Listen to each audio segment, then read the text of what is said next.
इसमें सीखने वाले हैं कि रिविट फाइल को डिवाइड कैसे करते हैं। अगर हमारे पास रिविट फाइल पहले से अवेलेबल है और मैं इसको कुछ पार्ट में डिवाइड करना चाहता हूं तो उसको कैसे करेंगे। सबसे पहले जानते हैं कि हमें ऐसा करने की जरूरत क्यों पड़ती है। मान लीजिए इन केस आप किसी प्रोजेक्ट में काम कर रहे हैं और वो प्रोजेक्ट बहुत बड़ा है तो उसको हमें डिवाइड करने की ज़रूरत पड़ती है, जिससे कि हमारा रेविट फाइल का साइज कम हो जाता है और स्मूथली वर्क करते हैं, जिससे कि हमारा रेविट ज़्यादा हैंग ना हो। इससे भी बचने के लिए करते हैं। तो इन केस हमारे पास प्रोजेक्ट साइज बहुत बड़ा रहेगा तो फिर हम उसको डिवाइड करके उस पर काम करेंगे। और मेरा फाइल मान लीजिए कि पहले से है और उसको हम अब कुछ पार्ट में इसको डिवाइड करना चाहते हैं तो कैसे करेंगे।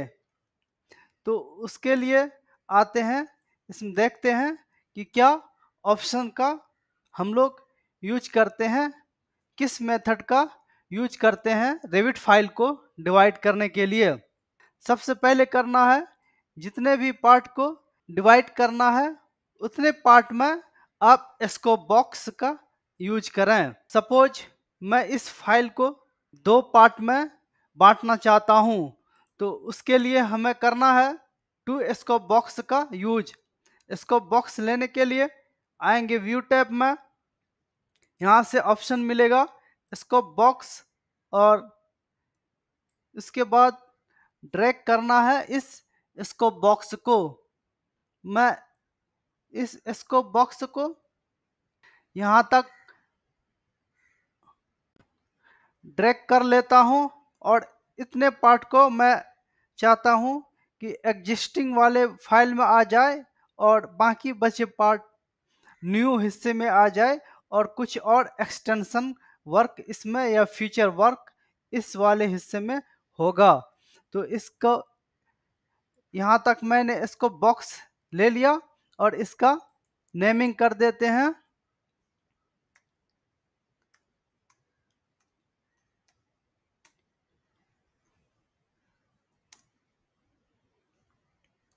एग्जिस्टिंग, और फिर इसी तरह एक और स्कोप बॉक्स लेंगे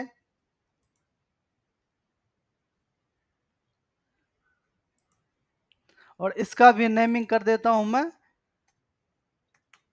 न्यू। फ्यूचर वर्क के लिए इतने हिस्से को रखना है। तो अब सिंपली करना है, या तो इस व्यू को डुप्लीकेट कर सकते हैं या फिर यहीं पर स्कोप बॉक्स को यहाँ पर ऑप्शन आके सेलेक्ट कर सकते हैं। तो दिखाने के लिए बेटर होगा कि मैं इस फ्लोर प्लान को एक डुप्लीकेट कर लूं। उस पर राइट क्लिक करके डुप्लीकेट एज अ डिपेंडेंट करना है और फिर प्रॉपर्टी पैलेट में आके स्कोप बॉक्स सिलेक्ट कर लेना है। तो मैं एग्जिस्टिंग सिलेक्ट कर लेता हूं। अब इसके आना है 3D व्यू में और आप यहां से स्कोप बॉक्स सेलेक्ट कर लेता हूं। यहां से एग्जिस्टिंग वाले इतने हिस्से में मेरा एग्जिस्टिंग वाले को आ गया। अब चाहे तो इस स्कोप बॉक्स को बंद कर सकते हैं। उसके लिए VG प्रेस करके एनोटेशन में आएंगे और स्कोप बॉक्स को यहाँ से ऑफ कर दिया। अब करना है क्या, इस पूरे एलिमेंट को एक साथ सेलेक्ट करना है। यहाँ से स्कोप बॉक्स को हटा देना है और सभी एलिमेंट को सेलेक्ट कर लिए। एलिमेंट सेलेक्ट करने के बाद अब बनाना है एक ग्रुप। उसके लिए इस पर क्लिक करके इस ग्रुप का नाम दे देता हूं मैं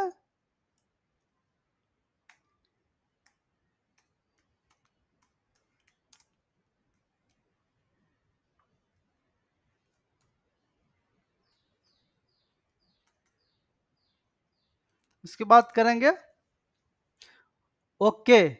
तो इस तरह से, जैसे कि यहाँ से क्लियरली आप फ्लोर प्लान में देख सकते हैं, इतने वाले पार्ट को मैं एग्जिस्टिंग फाइल में रखना चाहता हूँ और इस इतने वाले हिस्से को न्यू वाले पार्ट में रखना चाहता हूँ। तो अब वापस से इस 3D में आके इस ग्रुप को सेलेक्ट करना है, जो मैंने अभी बनाए सारे एलिमेंट को सेलेक्ट करके। उसके बाद करना है यहाँ से लिंक ऑप्शन पर क्लिक, और ये पूछेगा replace with a new project file या replace with an existing project file. तो मैं इसको एक अलग से सेव कर लेता हूं। इसके लिए करेंगे replace with new project file, और यहां पर फोल्डर सेलेक्ट करके आपको नेम दे देना है। तो मैं इसको लिख देता हूं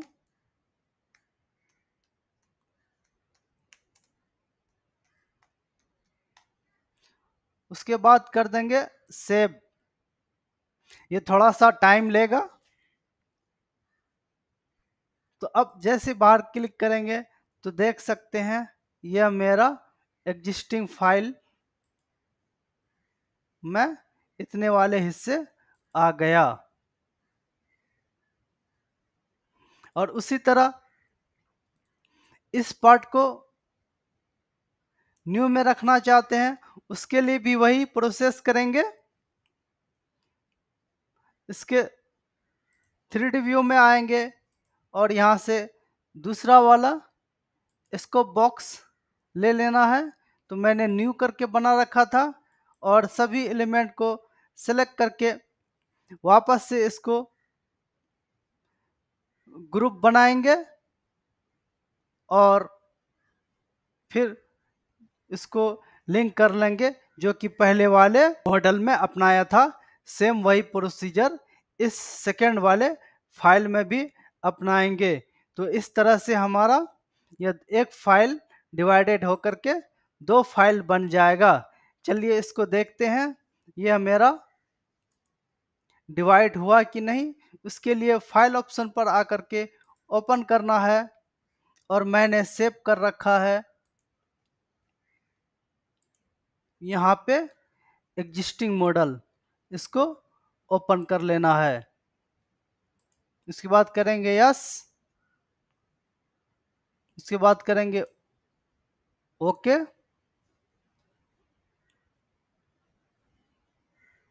तो ये हमारा पार्ट एग्जिस्टिंग वाला आ गया, जैसे कि यहाँ पर आप देख सकते हैं। इसके सारे व्यू गायब हो गए। फिर से आपको इसके लिए चाहे तो आप आगे व्यू भी बना सकते हैं, और किसी भी प्रोजेक्ट में लिंक करना है तो वहाँ पर भी लिंक कर सकते हैं। इस तरह हम एक रेविट फाइल को डिवाइड कर सकते हैं कई फाइल में। बस जितने भी फाइल में डिवाइड करना है उतने पार्ट में इसको बॉक्स लगा के इसको कर लेना है।